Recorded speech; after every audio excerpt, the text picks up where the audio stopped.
Om Shri Sai Ram, dear sisters and brothers. The topic today is on sealing on desires. This is something that I personally struggle with all the time. In this commercial world, all of us are faced with thousands of ways that awaken our senses and create desires, be it for food, material wealth, name and fame, and many more temptations. As the secretary of the Canadian Sai organization for about 10 years in the past, I have collected some information on this topic, and while trying to research it, I came across a Canadian national project on this same topic, sealing on desires. This project did use many of the quotes by Swami found in the document God Is. I also discovered a talk in 2 parts by our dearest and nearest Professor Anil Kumar. So the information contained here is from Bhagavan's quotes from the Canadian National Project on Sealing on Desires, and a lot of it from the 2-part talk by Professor Anil Kumar on the same subject. On August 28th and September 4th, 2005 is when Professor Anil Kumar talks on the subject were made. In all of his communications, Swami invites us to reduce our fascination with the world of matter, and to get rid of the illusion that only what can be perceived by the senses is real and valuable. He asks us to develop awareness of and reliance upon the Atma, our invisible indwelling divinity. This is from Radio Sai on March 25th, 2005. Bhagavan cautions devotees. If you cavil at others, if you hold forth your own pride, and if you struggle to gather riches, you become exiles from the Lord and stray away from the spiritual path. The Lord does not care for objects. He cares for the subjective wealth of prema. Sai Bhaktas must have full conviction of this. Humans' desires are infinite. The desire for material riches, power, and luxury are growing day to day. How to reduce the pollution of the mind? How to reduce the pollution of the planet? Desires start from the mind. It is possible through development and awareness of spiritual consciousness that is integrated with science, culture, and social movements. The reduction of pollution, both physical and mental, begins from reduction of humans' desires and by practicing human values in unity of thought, word, and deed. Swami says, if there are no desires, then one can truly experience eternal and supreme happiness, which is what God is. This Sai Baba on page 13 of the Discourses. Every desire we have is for the gratification of our own self or person. There is something in us that drives us, and that driving force arises because we are either consciously or unconsciously seeking satisfaction for ourself or person. However, in almost all these cases, it is the lower self that is involved. That is why one describes all such actions as selfish. In spirituality, one must focus on the higher self. All actions must spring from the desire to satisfy this higher self. This is from Sai Baba, God Is, page 12, 9 Discourses. Swami continues, people suffer not because of destiny, but because of desires and attachments. If you have attachments to the things of the world, you are bound to experience joy and sorrow in alternation. Pleasure and pain are an integral part of the dual world. During this time, we will look at the Canadian Sealing on Desires project and then continue with Professor Anil Kumar's comments. During the Canadian Sealing on Desire project, there was a list of areas for observing sealing on desires, or COD. Number 1, food. Baba says the type of food that you consume decides the degree of concentration you can command.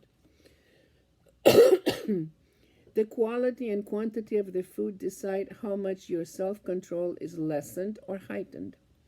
He says, polluted air and water are full of viruses and germs and have to be avoided. Do not overindulge in food.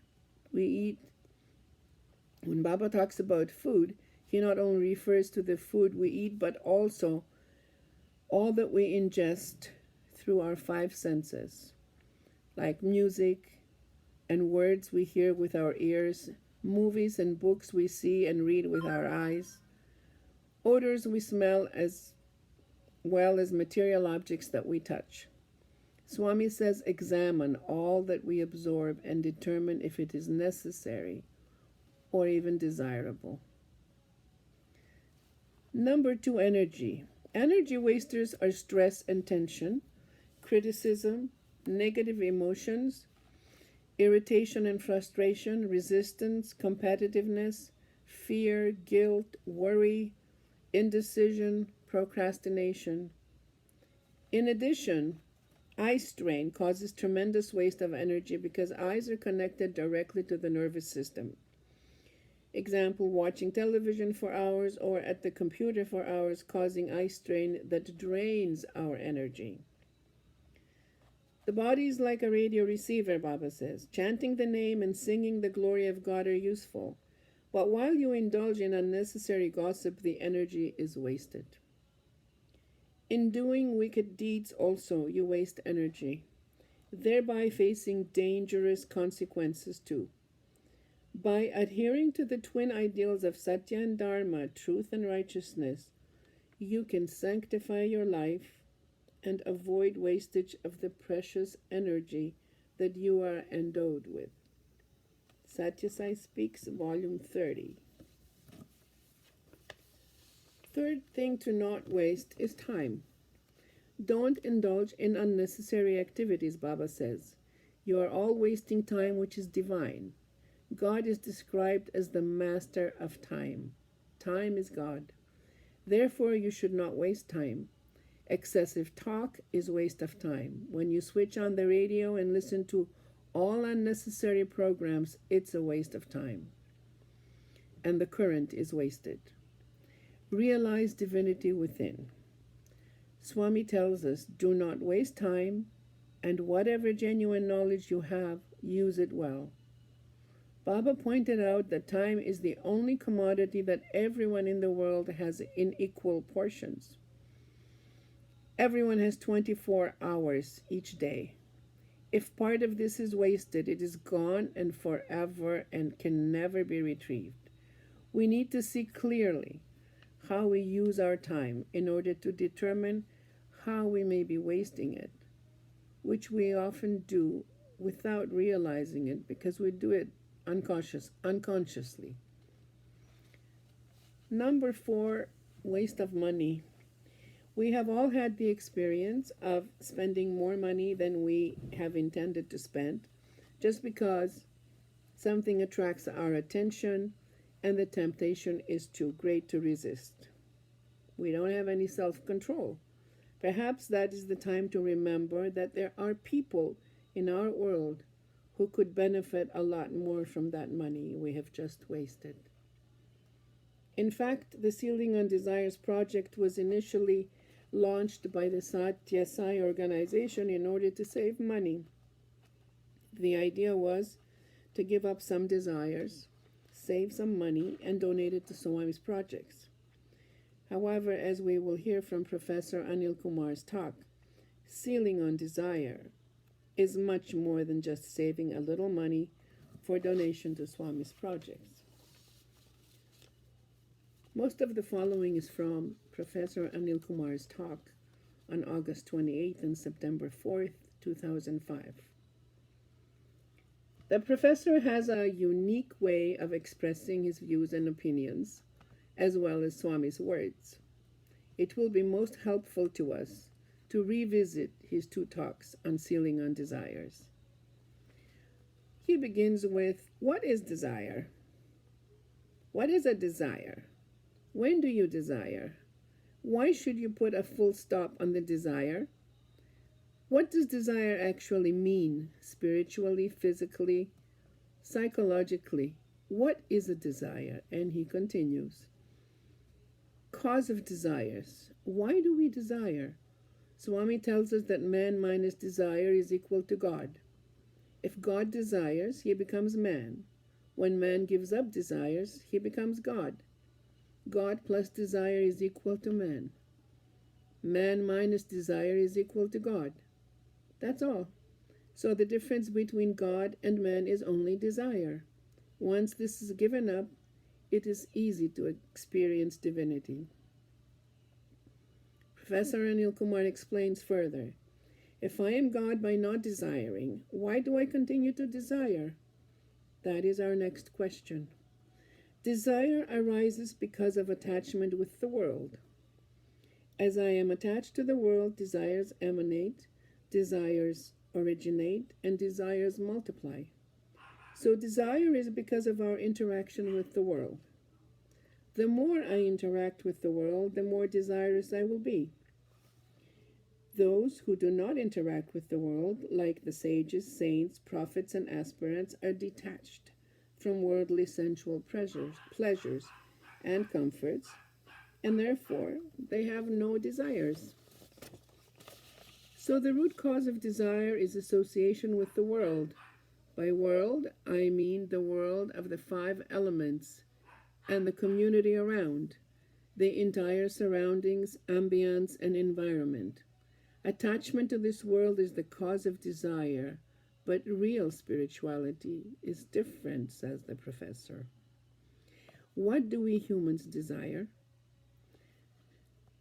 He continues, these are a few points made by Baba.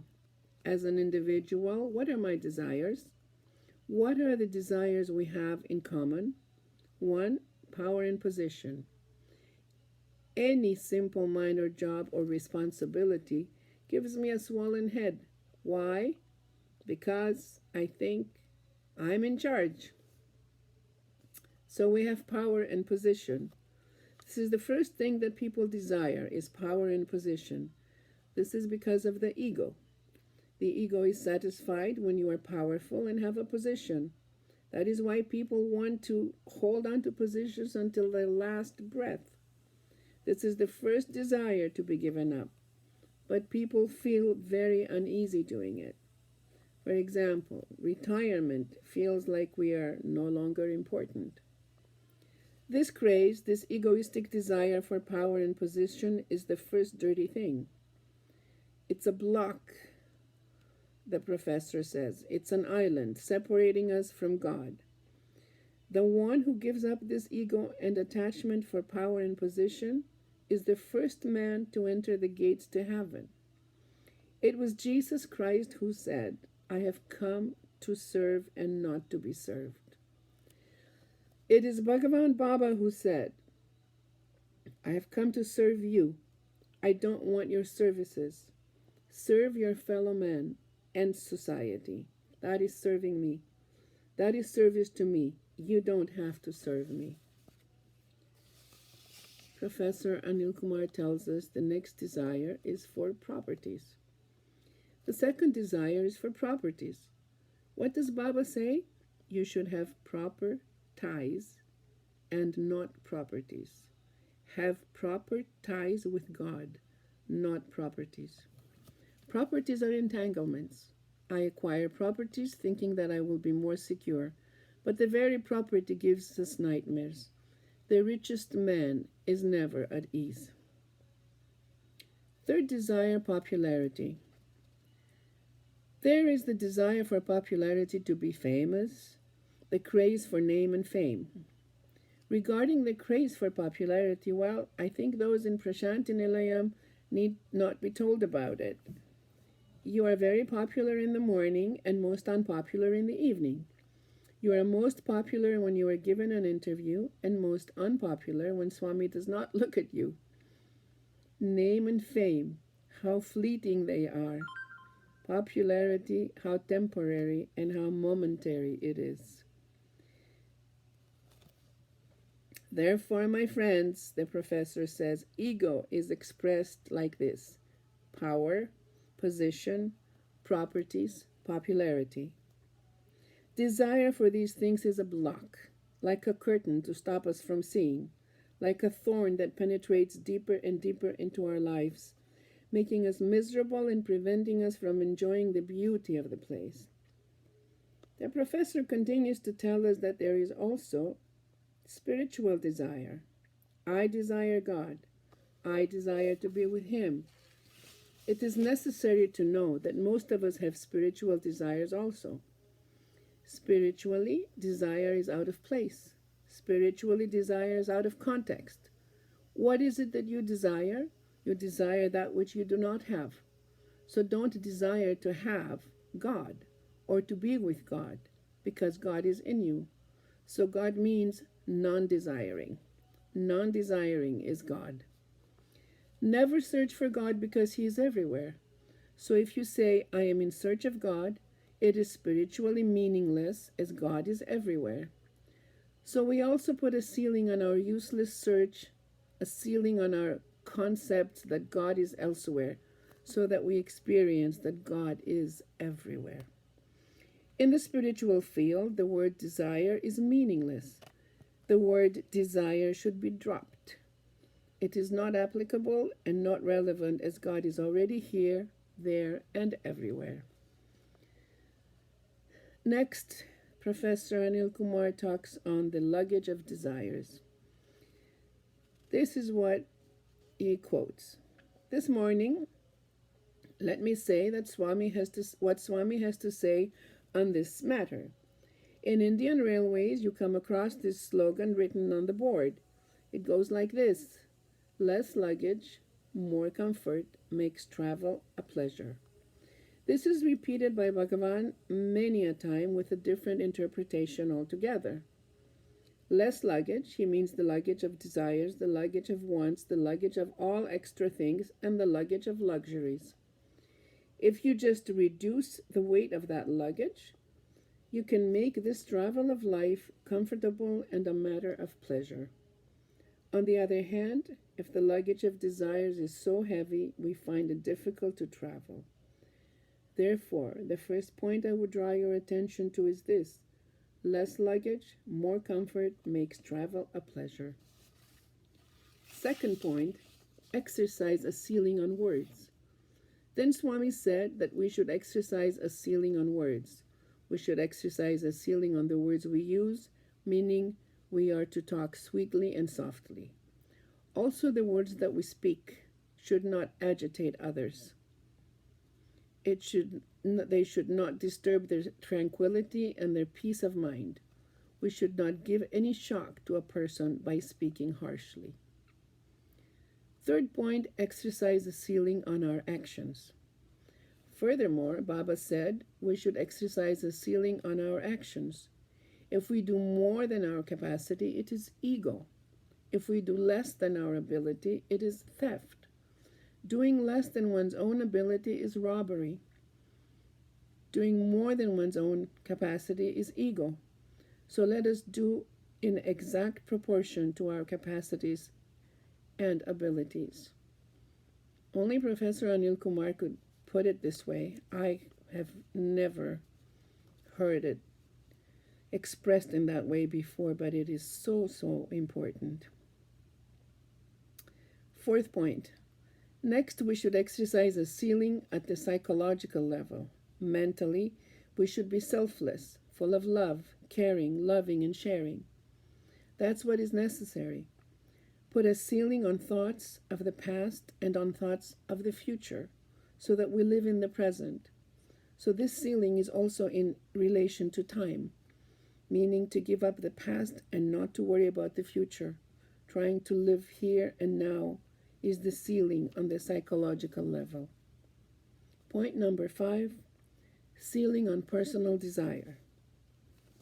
Towards the end of every bhajan session, you must have heard all the devotees repeating one sentence: Loka samasta sukhino bhavantu. It means let the whole world prosper. Let everybody be happy. So put a ceiling on personal desire, personal identification, on the struggle for name and fame, and on wanting to be rich so that we will be calm, quiet, and peaceful. We can be happy once the desires are controlled. Therefore, ceiling on desires is what we have to adopt today. We have to cut short our desires day by day. We are under the mistaken notion that happiness lies in the fulfillment of desires. But, in fact, happiness begins to dawn when the desires are totally eradicated. When we reduce our desires, we advance towards the state of renunciation. Let us continue with the following words by Professor Anil Kumar and also by the summary of the Canadian Ceiling on Desires project. Our dearest professor says, it's not easy to kill desires. So what we need to do is to burn desire in the fire of knowledge. Here he says that unless I have this awareness, unless I have this jnana, wisdom, unless I have this spiritual knowledge, I cannot give up desire. Desire has to be burnt in the fire of jnana. Jnana is the wisdom, Agni is the fire, so in the fire of wisdom, desire has to be burnt totally. This conclusion is very similar to the one which resulted from the Canadian Sai organization project on Ceiling on Desires in Canada. That conclusion says, we can begin eradicating our desires by implementing the following 3 phases. Phase 1, awareness, being aware of the many desires that creep up in various ways. Phase 2, understanding, absorption, and internalizing of Baba's teachings on Ceiling on Desires. Phase 3, living. This is where we demonstrate in our daily lives the limits we have imposed on our desires for excess and begin to realize and experience the joys of desirelessness. With immense gratitude to Bhagavan and to Professor Anil Kumar, thank you. Jai Sai Maa.